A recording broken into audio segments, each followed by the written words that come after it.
রাজনৈতিক দল জাতীয় নাগরিক পার্টির আনুষ্ঠানিক আত্মপ্রকাশ উপলক্ষে প্রস্তুত করা হচ্ছে রাজধানী মানিক মিয়া এভিনিউকে সংসদ ভবনের দক্ষিণ গেটের সামনে প্রস্তুত করা হচ্ছে মূল মঞ্চ। মানিক মিয়া এভিনিউতে আছেন সহকর্মী আসিফ ইকবাল, বিস্তারিত জানবো তার কাছ থেকে। আসিফ, জানাবেন আয়োজনের সার্বিক প্রস্তুতি কেমন দেখছেন, পাশাপাশি নিরাপত্তা ব্যবস্থা নিয়ে কি তথ্য রয়েছে?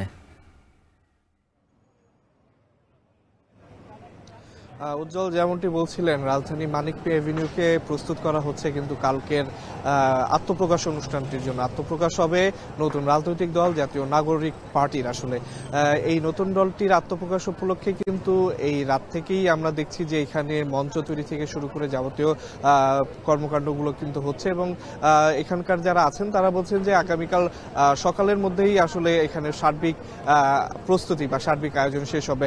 আপনি যদি একটু আমাদের ক্যামেরার মাধ্যমে আপনাকে দেখাই, এখানে কিন্তু মঞ্চ তৈরির যে কাজটি আছে সেটি হচ্ছে এবং এখানে জাতীয় নাগরিক পার্টির যে শীর্ষস্থানীয় নেতৃবৃন্দ আছে তারা কিন্তু এখানে এসে সার্বিক ব্যাপারগুলো কিন্তু তদারকি করছেন। একটু আগে কিন্তু আমরা জাতীয় নাগরিক পার্টির অন্যতম শীর্ষ নেতা নাসিরউদ্দিন পাটোয়ারির সাথে কথা বলেছি। তিনি আমাদের যেটি জানিয়েছেন যে জনগণের ভোগান্তির কথা চিন্তা করেই কিন্তু আসলে তারা শুক্রবার দিনটিকে এই অনুষ্ঠানটির জন্য নির্ধারণ করেছেন এবং তারা ধারণা করছেন 3 লাখের মতো এখানে 3 লাখের মতো লোক এখানে সমাগম হবে এবং এই অনুষ্ঠানে আগত অতিথির মধ্যে থাকবে বিভিন্ন রাজনৈতিক দলের শীর্ষ নেতৃবৃন্দ। আমরা যত জানতে পেরেছি বিএনপির শীর্ষস্থানীয় নেতৃবৃন্দ থেকে শুরু করে সব দলের শীর্ষস্থানীয় নেতৃবৃন্দ কিন্তু এই আয়োজনে দাওয়াত পেয়েছেন।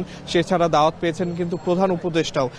তো নাসিরউদ্দিন পাটোয়ারি যেটি বললেন যে এই শীর্ষ রাজনৈতিক ব্যক্তিবর্গ এবং সরকারের শীর্ষস্থানীয় ব্যক্তিবর্গ ছাড়াও বিভিন্ন রাষ্ট্রের কূটনৈতিক বৃন্দ, বিদেশে এই জুলাই আন্দোলনের জন্য কাজ করা বিভিন্ন লোকজন এবং এই যে জুলাই আন্দোলনে যারা নিহত হয়েছেন তাদের পরিবারের সদস্য এবং যারা আহত হয়েছেন তারাও এখানে কিন্তু অংশগ্রহণ করবেন।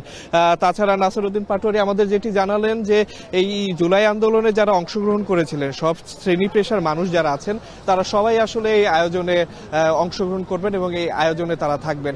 তো এই আয়োজনের যে সার্বিক ব্যাপারটি যেটি আমরা দেখছি যে পুরোদমেই কিন্তু আয়োজনের প্রস্তুতি এখানে চলছে এবং মঞ্চ তৈরি থেকে শুরু করে নিরাপত্তা বা সাউন্ড সিস্টেম লাগানো সহ সব ধরনের কাজগুলোই হচ্ছে। নাসিরউদ্দিন পাটোয়ারি আমাদের যেটি জানিয়েছেন যে আয়োজনটি উপলক্ষে কিন্তু তারা সব ধরনের নিরাপত্তা ব্যবস্থা নিয়েছেন। তারা এখানকার আয়োজনটি সুষ্ঠুভাবে করার জন্য সব ধরনের প্রস্তুতিও তাদের আছে এবং তারা আশা করছেন যে আয়োজনটি একটি সুন্দর আয়োজন হবে এবং তাদের আত্মপ্রকাশটি সুন্দরভাবেই হবে। তো এই ছিল আমার কাছে মানিক মিয়া এভিনিউ থেকে সর্বশেষ। উজ্জ্বল। মানিক মিয়া